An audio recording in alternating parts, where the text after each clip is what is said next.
You know what I mean? I'm not that. It's I have no idea. That's like in a month, but either way, we're here today.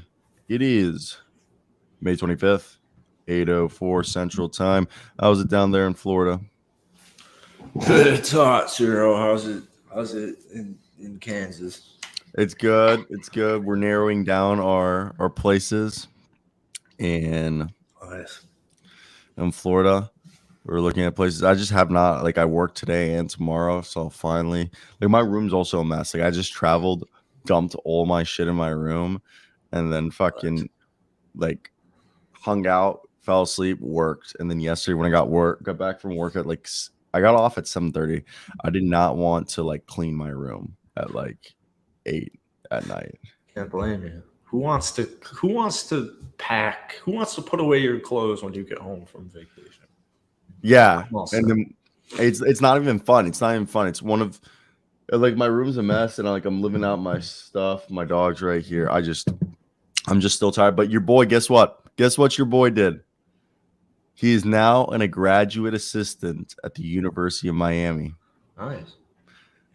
Are you drinking iced coffee straight from the bottle? Yeah. Did you just get officially approved for that or something? Yeah, they just extended me an offer. I will be working 10 hours a week for the graduate studies office. They'll be giving me about $5,000 a year, plus I get tuition waived. Nice. So my tuition isn't as expensive. Nice. Yeah, I'm actually pretty stoked, man. Cool. Of course, I get the lowest paying one, but like I think it's, even though it's the lowest paying one, it was one of the only ones that gave you like reduced tuition. Oh, nice. So it was like get paid more but no tuition knocked off, or get paid less and get tuition knocked off. Yeah. But let's get right into today's episode. And did you see Nick writes? Hey, Jalen, appreciate you, man. What up, Rocket? News, baby. All right, let's get right into today's news. Did you see Nick Wright's trade? No. So Nick Wright says LeBron James should be traded to the Golden State Warriors. I'm surprised you haven't been following this. All right, and it started with Colin Cowherd saying that like this should be something that happens. All right, so Nick Wright on First Things First, all right, said this. This is a trade that he would like to see. Can you imagine what it is? Before we go, let me hear your thoughts, Jackson. What would a LeBron James to the Golden State Warriors trade in your mind look like?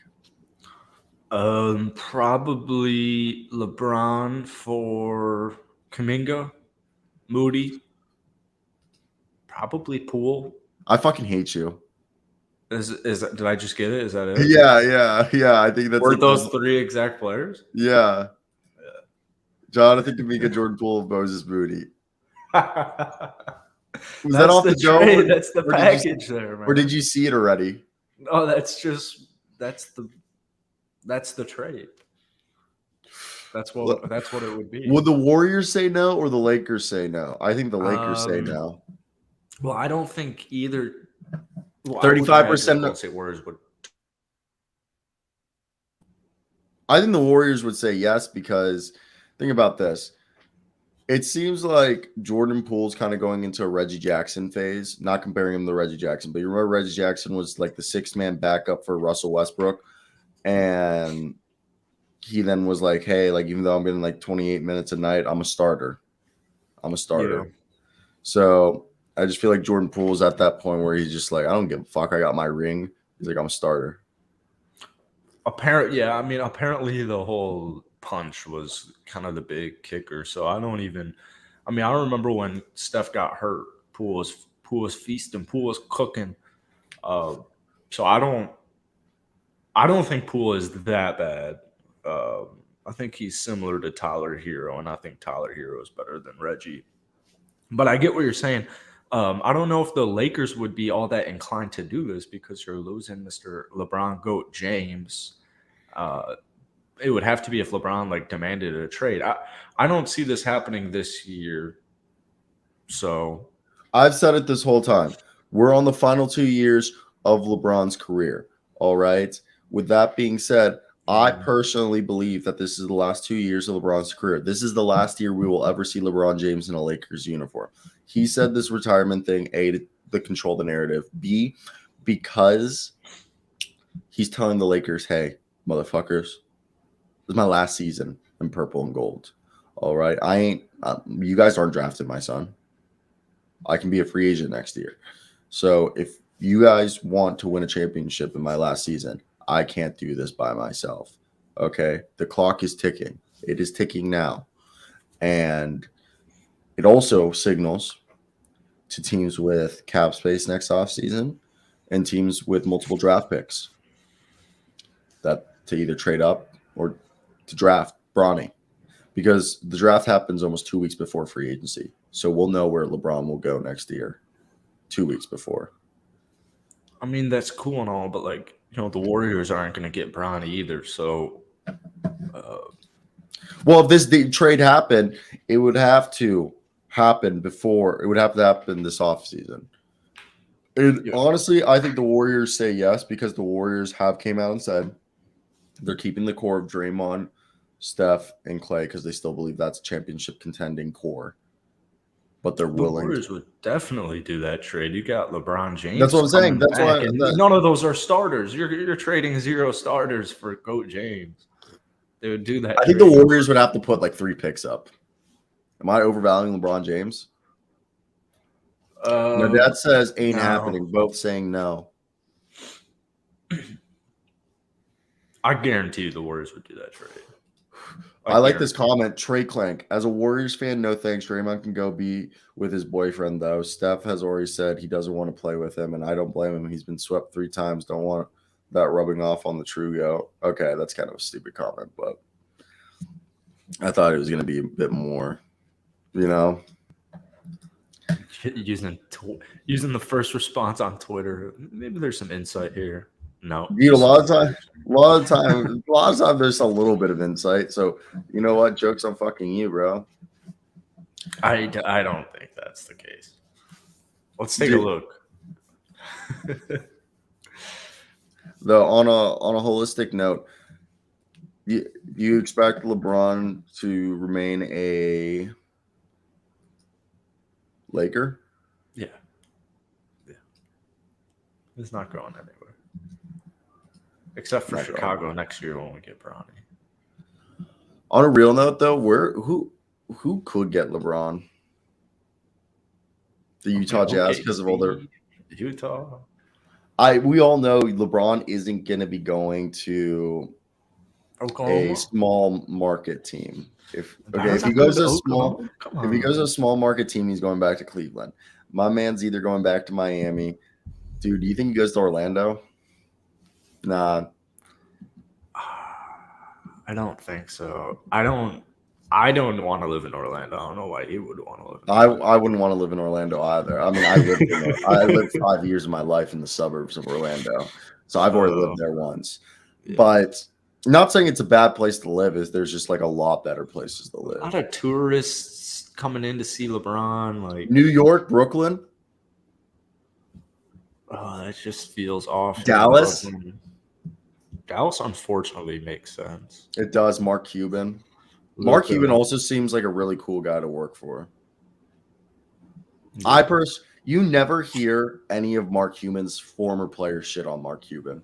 Have you realized that? It's always other players who've never played for Mark Cuban who shit on Mark Cuban for being like a too involved owner.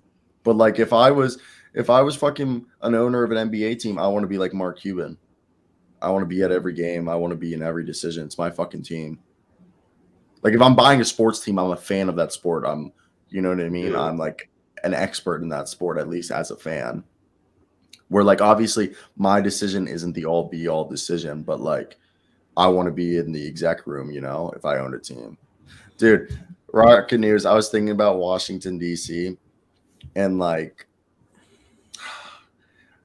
I can't even bring it up because we fumbled the bag so hard in 2016 when we missed out on Kevin Durant.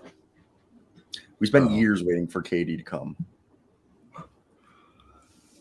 But KD doesn't live in DC. I already did that. There's just no culture in DC, man. I miss All it. right. We got some news about DC, though. Oh, Can we give snaps? So, for the last 3 months, the Washington Wizards have had a two-man front office. The former Georgetown coach and another guy, I forget his name, were the two guys who were basically running the organization, doing the pre-draft workouts and stuff, and taking phone calls. And I heard when I was driving through Indiana that, a lot of prospects were telling the Wizards that they weren't going to work out for them because they didn't know. The agents were saying that until they get like a general manager, like a front office executive, this was a directionless franchise and they didn't want their players being drafted. They didn't want people signing. So finally, like 6-8 weeks later, we get Michael Winger from the Clippers. Someone in one of my videos said this was a lateral move, and I was like, I don't think so. I mean, the Clippers have been relevant for like 15 years now. Like, yeah, they haven't won a championship, but like, I think they've missed the playoffs like once since Blake Griffin came in 09. Right? oh, I think they've been in the playoffs every single year since the year Blake Griffin was drafted.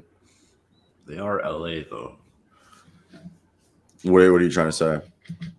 Well, it's Los Angeles.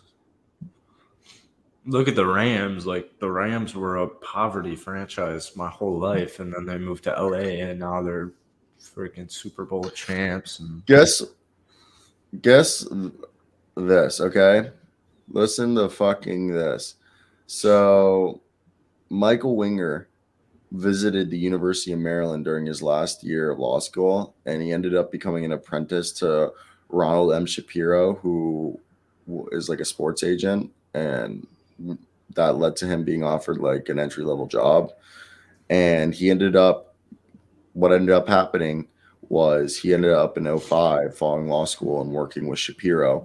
Michael Winger became the director of basketball operations and the team counsel for the Cleveland Cavaliers in 2005 under Danny Ferry, who was the general manager at the time. During his time with the Cavaliers, they reached the Eastern Conference Finals twice, winning one of those, advancing to the 07 Finals. He worked with LeBron, Shaquille O'Neal, Mo Williams, Ben Wallace while with the Cavaliers. In 2010, he became the assistant general manager and team counsel for the OKC Thunder under Sam Presti. During his tenure, they reached the Western Conference 4 times, one NBA Finals appearance. He helped, he was responsible with selecting players in the draft, executing trades, retaining and signing existing players and free agents, working with KD, James Harden, and Russell Westbrook. But some of his notable draft selections were Mitchell McGary, which was a bust. But listen to these next 4: Reggie Jackson, Steven Adams, Andre Roberson, and Cameron Payne. And then in 2017, he was hired by the Clippers. He was single-handedly responsible for the Kawhi Leonard signing and the trade for Paul George. I don't know. You don't care? I mean, I remember the Kawhi signing was sweet. I remember they were tracking his jet. Well, the thing is Winger, he's not only the president of the Wizards, he's the president of the Washington Mystics, or Mystiques. I think it's Mystics, G League Go-Go. And he has a reputation of a keen strategist, all right, a deal maker, and a relationship builder. And, what's going to happen right here is Wes Unseld's expected to be brought back, but Winger will make some moves in the front office and will make, some decisions. They hold the 8th pick, and Winger's inheriting a Wizards franchise that has missed the playoffs 4 out of the last 5 seasons, one that's built out a new infrastructure and manages a difficult payroll with an all-star guard and Bradley Beal, 4 years, $200 million plus. And you got, from what we knew before they fired Tommy Shepard and from what we know since Tommy Shepard was fired, Kristaps Porzingis and Kyle Kuzma are in fact re-signing unless Michael Winger just tells them go fuck themselves, which I doubt. And we know that Trajan Langdon was a prominent part of the Wizards search, and Winger and Langdon were executives that had substantial in-person meetings. And the Wizards had this methodical month-long process in the search. And what's interesting here will be who will go and who will stay, because none of these players are his players anymore. Yeah, what's his official job title? He's president of Monumental Sports or Monumental Basketball, which is like the parent company for all three teams that the owner of the Wizards owns. Who's your GM? Michael Winger, Oh, he's your GM. and president of basketball operations. Oh, cool. So you just got a new GM. Yeah. Like, I don't think we haven't hired a general manager yet, but right now he's president of basketball operations and general manager. He has to go hire his whole staff now. But Oh, okay. this is the people don't realize it's different. Like, you know, kind of NFL, you think of the general manager making all the decisions. Yeah. In the NBA, like there's a president of football operations, but you know, like how John Elway was like the president of football ops for like the Broncos. Like sometimes the president of football ops has like a lot of involvement. Sometimes they're just like dealing with finances and other shit. In the NBA, usually the president of basketball operation is like the guy making all the decisions and doing all the shit while the general manager helps him out. Same thing with the assistant general manager. It's not like in the NFL where like, you know, like how they give the GM the credit for the trades and stuff like that. In the NBA, they give the like president the credit for the trades. Does that make sense? Bobby Webster.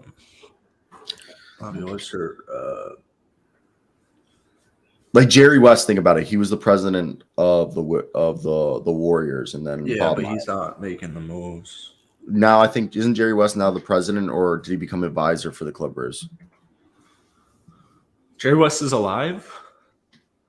Wow. Yeah. Then he's got to be really fucking old. Oh, he's so old, dude. He's like 90, 84. Shit.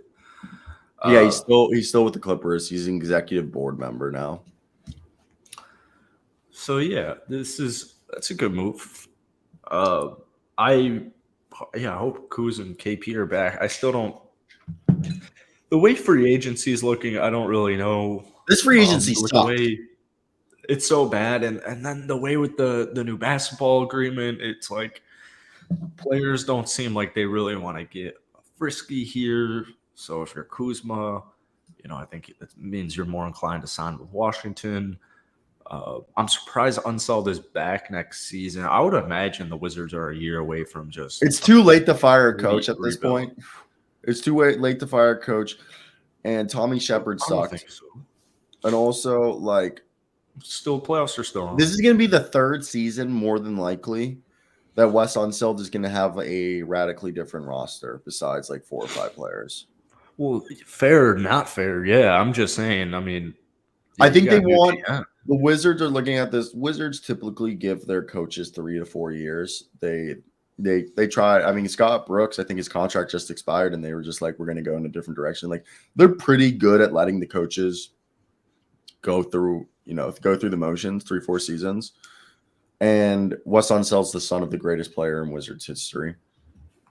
And I really think Wes is a good coach. He's shown it. I think it's more so Tommy Shepard wasn't a good general manager and didn't give him enough players to play. Kind of like, it was a flawed roster.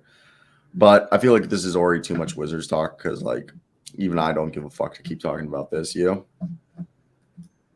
I mean, I think they're going to probably blow it up soon, but we'll see. I don't think they blow it up. I think they re-sign Kyle Kuzma and Kristaps Porzingis, and if they suck nearing the trade deadline, they blow it up at the trade deadline. But I believe Michael Winger will see it like this. Okay, these are probably the 2 best free agents that we could possibly sign. We'll re-sign them, even if they're not my guys. If this team looks like shit by the trade deadline, I'm trading away everybody. Yeah, it's tough. It's just what's better, letting a guy walk away and get no compensation for him leaving, or re-signing him to a contract, then being able to trade him down the road. Well, yeah, I mean, it's just what's the contract? Is KP about to get $40 million a year because you already have one untradeable contract on your team now? Yeah, it's pretty much. If you extend Kyle Kuzma and KP to long-term contracts, now you're pretty much screwing yourself over as far as flexibility. I mean, Kristaps Porzingis had a career year. I mean, that's perfectly fine and dandy, but a trio of Beal, Kuzma, and KP isn't going to. They played 21 games together. Well, they played 21. Most likely not going to win you a championship. So you're brand new GM. You're a new GM, and now you have the worst contract in NBA with Bradley Beal, and now you have KP and Kyle Kuzma commanding $60 million each combined. I don't have much more room out of that. So it's just a tough situation for a new GM to put yourself in. So we'll see what happens with Washington. It'll be an interesting, monumental offseason for the Wizards. Now, Malcolm Brogdon, according to Jared Weiss of The Athletic, has been playing through a partial tear in the tendon coming out of his right elbow that leads to his forearm, which, like, I assume is like, well, it's like that one right there. Show me your arm. Oh, it's like touch like right here. Like, yeah, you see that muscle right there? I think it's that one that like right above your hand that you see flexed a little. No, other side. Yeah, that thing. I think that's the one they're talking about. That's the tear in his elbow. So, who do you have winning tonight? Well, after this news, I have to lock in the Boston Celtics. Wow. I know. I loved how like Luke was trying to say the comeback starts now, or was that you? Oh, I've already said it. It's happening. It's happening. If the Celtics win tonight, they win the series. Wow. Wow.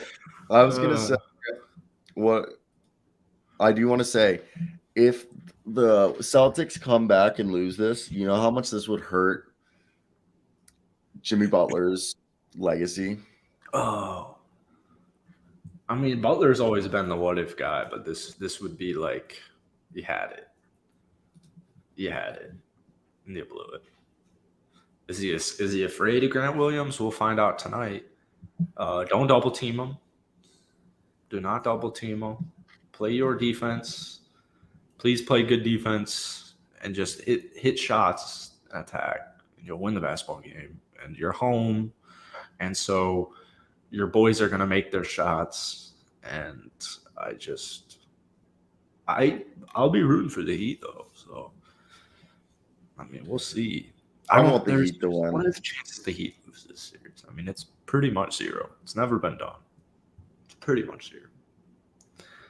But I don't know why. My gut's telling me I've been wrong about everything else in this playoff, so might as well just double down.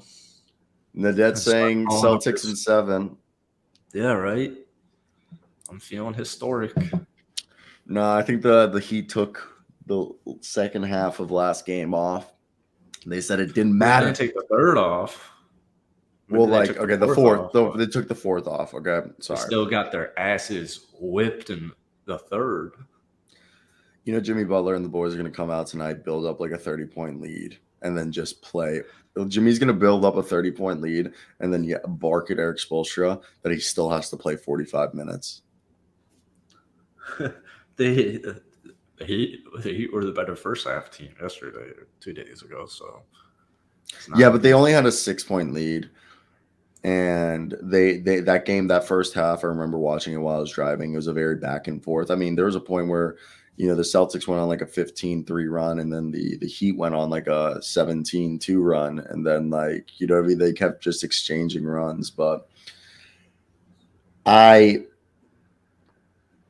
can only imagine that the other thing is in this game, Caleb Martin in the first half was like the leading scorer for the Heat.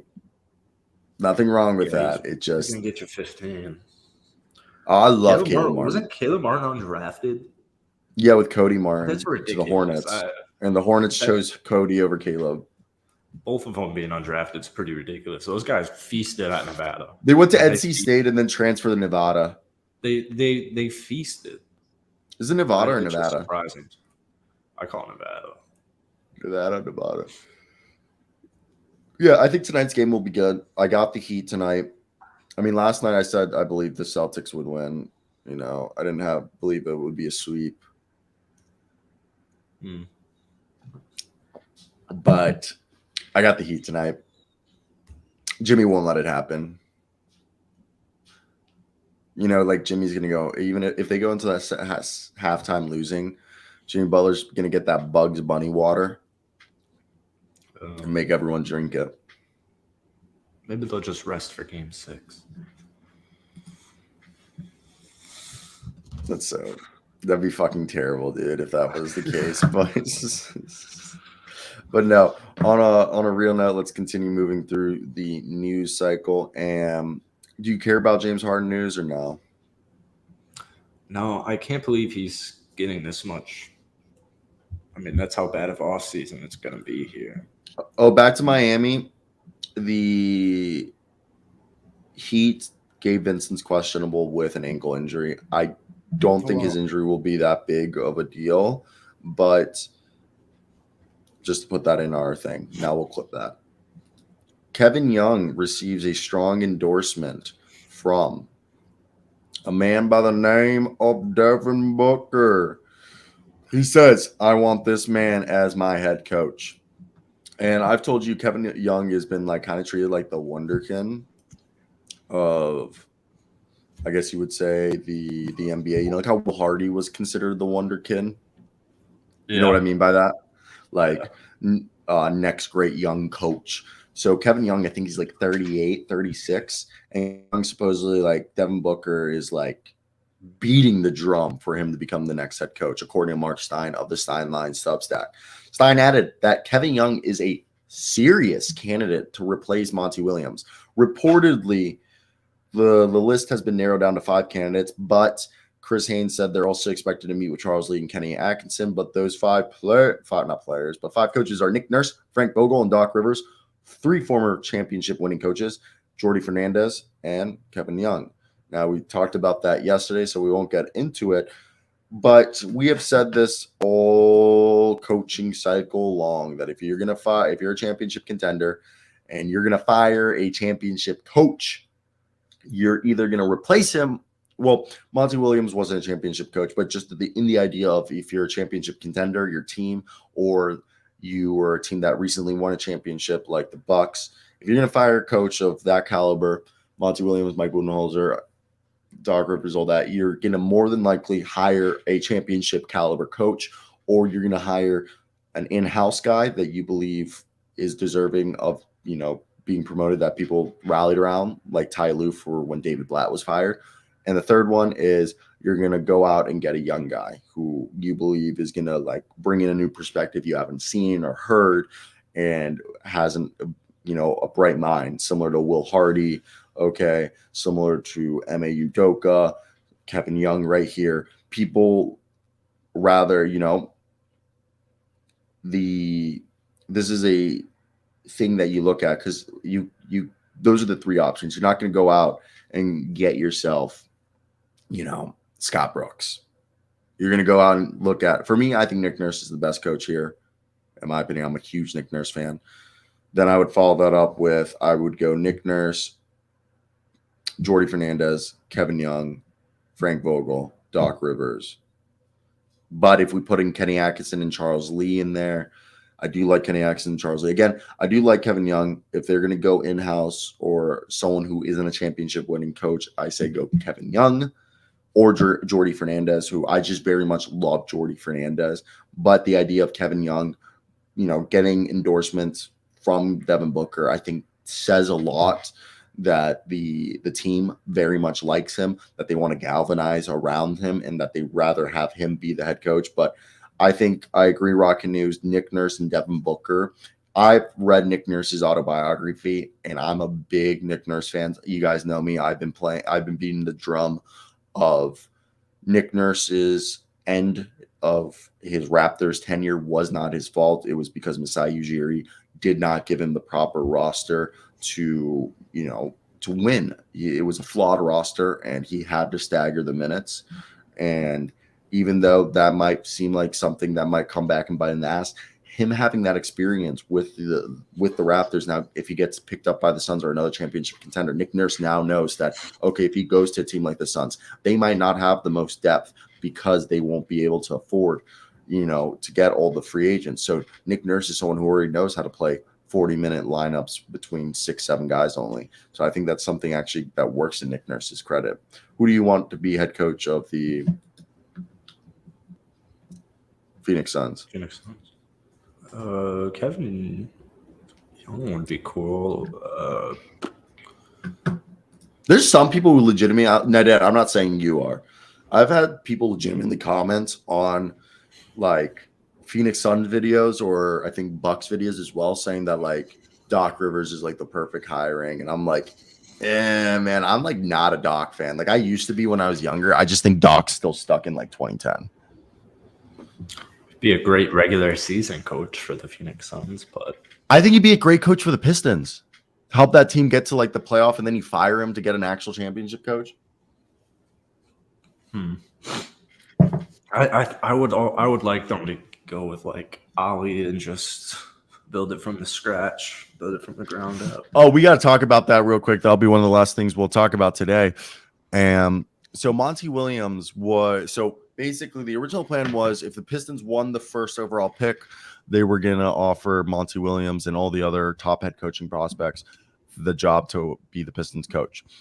Either way, they got the 5th pick and they followed through on their plan to at least offer the job to Monty Williams. Monty Williams has 3 years and $20 million left. Over the next 3 years, he will be paid $20 million by the Phoenix Suns. And he basically declined it. He said, nah. And a few weeks earlier, we had heard that Kevin Ollie was the front runner and was one of 3 finalists between Jerron Collins and Charles Lee. Then everything went quiet. And I remember a bunch of Pistons fans started commenting on my videos, being like, Monty. And then it all went quiet again. And it's been quiet for 2 weeks or a week or two, whatever. I don't know. There's been no Pistons news. So I think now they've gone back to the drawing board and either bringing back the finalists and being like, sorry, guys, like all these coaches became available. We just had to do our due diligence. Now you guys are still the finalists. And if they go with one of the 3 finalists that they did already say that we're finalists, it's probably going to be Kevin Ollie from what I've heard. But if they are going to pick someone from the new cast, again, I'm not a Doc Rivers fan, but I think at this point in Doc's career, he should go to a young team like this and help them become a playoff team. I mean, they just had Dwayne Casey. Yeah, but like I do think Doc Rivers is a better coach than Dwayne Casey. Yeah, I think they're ready. They're ready to go. The Pistons rebuild's over after this draft, and so I'd go Kevin Ollie or Charles Lee. Just build it up. I think I like Kevin Ollie. I'm a big Kevin Ollie fan, and I wonder what it'll be like in the NBA. It's kind of funny how he leaves college and coaches Overtime Elite and then becomes an actual serious NBA coach. They're like, yep, now that you didn't coach college basketball, we can take your ass serious. When's you know who's the hire for the Pistons? Pistons should hire John Capillari. John Beeline, bro. I don't know who that is. You remember the Cavs coach for like 15 games, and then they had to fire him because he called them thugs in the locker room during halftime? Yeah, you didn't know that? John Beeline was the Michigan coach for like 40 years. You've never heard about the John Beeline scandal?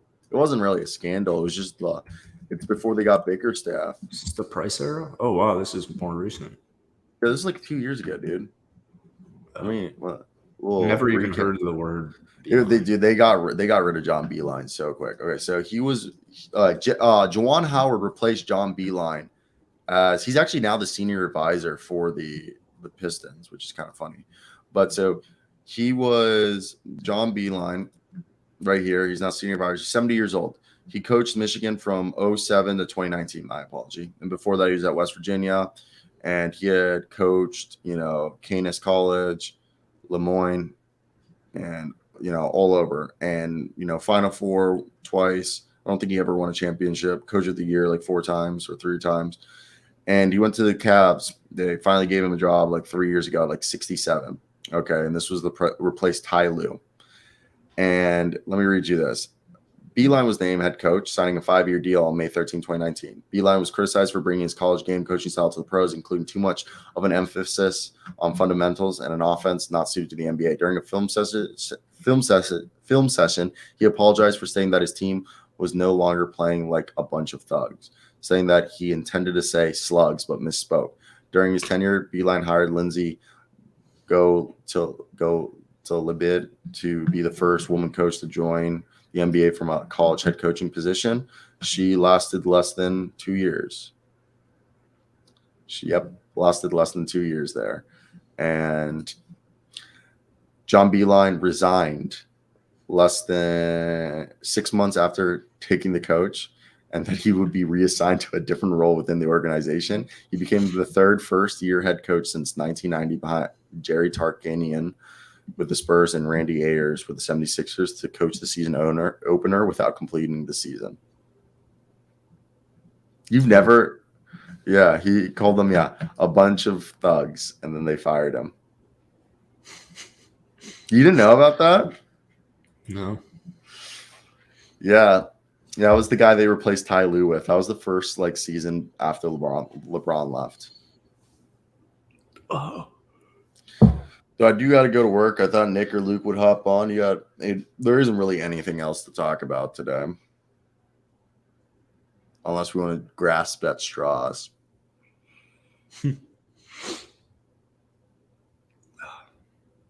We'll do Pirtle, and then I'm gonna head out. Cool.